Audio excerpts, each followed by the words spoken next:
Now with breaking news. This is News Channel 5 This Morning. And that breaking news is in Bellshire this morning, where neighbors help a family escape from a house fire.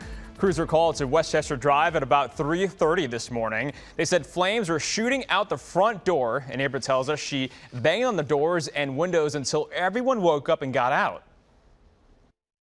So once I came out, my kids came out, and we ran. I ran to the window, and we was helping the kids and the adults get out. And then we went to the next door neighbor house and beat on her door, and she got out. She came around through the back, and all of them came and sat in my house, and we gave them clothes and shoes and socks and stuff till the fire department and their family got here. And the Red Cross is helping the family find a place to stay. The cause of the fire is under investigation. And also, those travelers were probably tired heading to the airport this morning because we all lost an hour of sleep.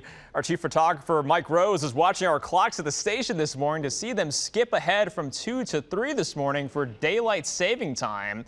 And also, we may be a little more tired than normal, but Heather and I are here for you all morning. Heather, how's the weather shaping up today? Straight ahead on News Channel 5 this morning, Metro Police Chief defends his officer's actions as we hear from the mother of the woman shot and killed during a traffic stop. Plus, rolling back the rules when we could see big changes to pandemic-related guidelines here in Nashville. And the Red Cross is helping the family find a place to stay. The cause of the fire is still under investigation. For the first time since Friday's deadly shooting, we're hearing from Metro Police Chief John Drake about what happened when a woman was killed and an officer wounded during a traffic stop. News Channel 5's Chris Davis spoke with the woman's mother, who says this never should have happened.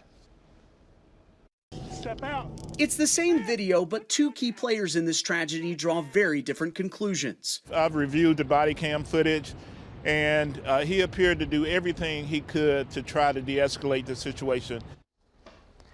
And the TBI is still investigating this case, so it will ultimately be up to the District Attorney General, Glenn Funk, to decide whether to take any further legal action.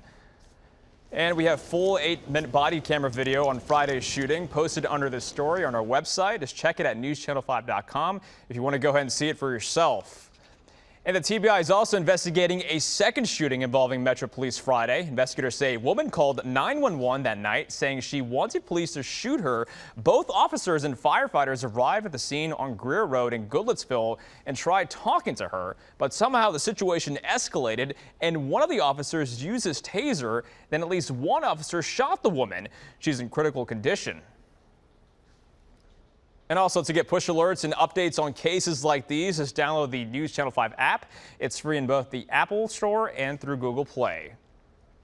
Family and friends said goodbye yesterday to a Clarksville man who died under suspicious circumstances.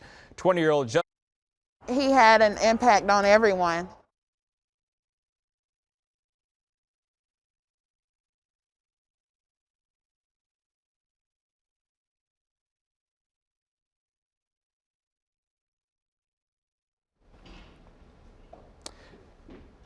Family and friends said goodbye yesterday to a Clarksville man who died under suspicious circumstances. 20-year-old Justin Sawyer disappeared in December. His burned body was found near Kennedy Road just last week. Although Sawyer is gone, loved ones say his memory will still live on. He had an impact on everyone, no matter their race, no matter their age. He was non-judgmental. He got along with everyone. And 3 men are charged in connection with Sawyer's disappearance. As we continue our coverage now of the coronavirus vaccination efforts, more than 1 million Tennesseans have now gotten at least 1 dose of COVID vaccine. That's more than 16% of the states. Now, those vaccination efforts will have a direct effect on lifting restrictions here in Nashville. Mayor John Cooper says once vaccinations in Davidson County reach 20%, restaurants and bars will be allowed to stay open 1 more hour until 2 a.m. Indoor gatherings can increase to 10 people, as can dining parties. Again, the county has to hit 20% vaccination mark for that to happen.